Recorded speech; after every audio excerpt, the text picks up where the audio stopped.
for 5 minutes of questions. Thank you very much, Madam Chair, and thank all of you for being here. Currently, I'm the only pharmacist serving in Congress and have over 30 years of experience in practicing pharmacy. This is a real problem, getting generics to the market. I've seen prices on brand name drugs drop dramatically whenever generics enter the market, and that's why we need to get it there as soon as we can.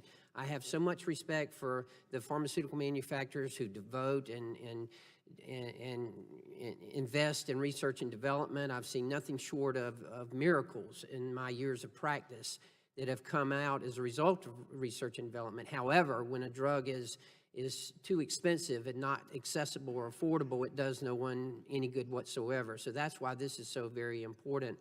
I will tell you that I find some of this discussion, in fact, I find much of this discussion more lawyerly than I do pharmacy. So out of all due respect, I'm just a little bit taken aback by the legal aspects and how this ever got to this point. But at the same time, that's where we are, so that's what I'm going to deal with. Mr. Davis, I'm going to start with you because, quite honestly, you confused me earlier. Dr. Burgess asked you about the CREATES Act, which I think we all agree needs to be done and needs to be done as soon as possible. However, last session, we had an agreement where everyone was on the same page, and now all of a sudden this has changed somewhat where not everyone is on the same page. And you confused me in your answer to him. Which one do you support, or do you support both of them? I believe that the CREATES Act, as has been introduced, we support the CREATES Act. As has been introduced here, that we're looking at here. I will have to go back and we'll report back to you, Congressman, about any significant differences. I don't believe there are significant differences between what was introduced in the last Congress and this provision. Well, that's where I get confused at, because we're told that there are some things that are different. And out of all due respect, if you'll just get back with me and let me know, I'd appreciate that. But would you agree, and Ms. Kennedy, you might be able to answer this too. Do you ever do any of the 180-day exclusive, or do you just primarily do after everybody is eligible? We did not have the resources to fight the big litigation, and so no, we haven't taken a part of the 180-day exclusivity, except for in one case where we are the manufacturer of record for someone who did fight the patent challenges, a company named Apotex.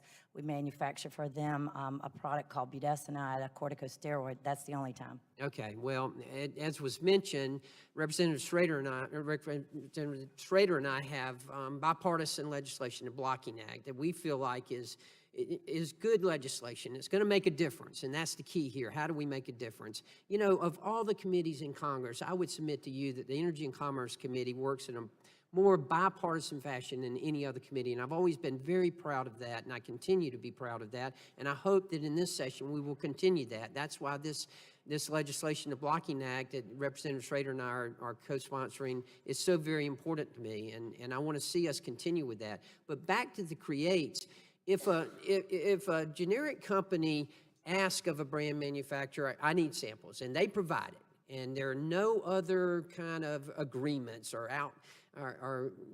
you know, no other kind of stipulations, should they have the right to still sue?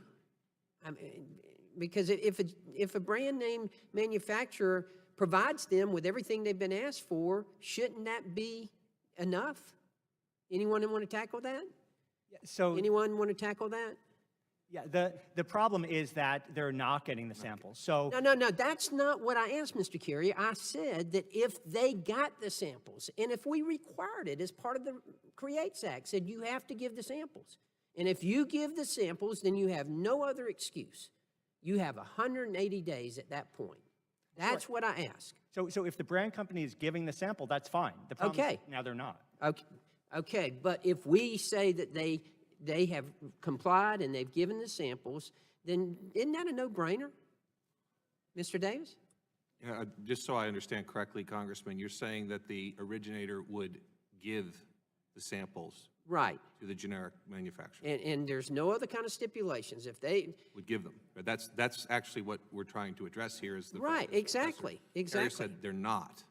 And oftentimes it comes down to, and I would also suggest that It is not an issue of where generics are asking for them. They're willing to purchase Okay, I've them got at fair 5 seconds market left. value. I just want to mention again that the Blocking Act is a perfect example of us working in a bipartisan fashion, and I hope that's what this committee will do. Also, tomorrow I'm going to be introducing more legislation that is more bipartisan, that Mr. Welch and Mr. Giaforte, we are all co-sponsors on this. It's called the Payment Commission Data Act. This will allow MedPAC and MacPAC to get the pricing information from Medicare and from CMS in order to make recommendations to Congress that we need. So I hope you'll be looking out for that as well. Madam Chair, thank you very much for your indulgence, and I yield back.